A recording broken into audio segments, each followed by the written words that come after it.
പഠിപ്പിക്കുകയാണ്. ബാക്കി നമുക്ക്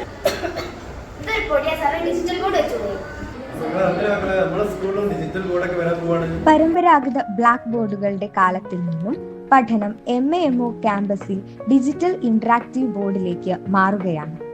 അതിനൂതനമായ സാങ്കേതിക വിദ്യകളുടെയും ആർട്ടിഫിഷ്യൽ ഇന്റലിജൻസിന്റെയും സഹായത്തോടെ കുട്ടികൾക്ക് കണ്ടും കേട്ടും അറിഞ്ഞും അനുഭവിച്ചും ഇനി അറിവ് നേടാം.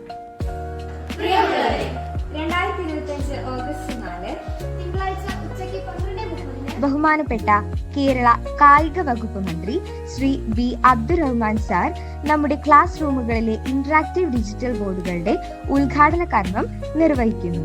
ദേശീയ തലത്തിൽ നിരവധി കായിക താരങ്ങളെ വാർത്തെടുക്കുകയും കായികമേളയിൽ തുടർച്ചയായി ഓവറോൾ ചാമ്പ്യന്മാരുമായ മുക്കം ഓർഫനേജ് ഗേൾസ് ക്യാമ്പസ് പുതിയ ചരിത്ര ദൗത്യത്തിലേക്ക്. പെൺകുട്ടികൾക്ക് മാത്രമായുള്ള സ്പോർട്സ് അക്കാദമിയുടെ ഉദ്ഘാടനവും കായിക മന്ത്രിയുടെ കരങ്ങളാൽ നിർവഹിക്കപ്പെടുന്നു. ചടങ്ങിൽ മാനേജ്മെന്റ് കമ്മിറ്റികളോടൊപ്പം സാമൂഹിക സാംസ്കാരിക രംഗത്തെ പ്രമുഖർ പങ്കെടുക്കുന്നു. ഏവരെയും ചടങ്ങിലേക്ക് സസ്നേഹം സ്വാഗതം ചെയ്യുന്നു.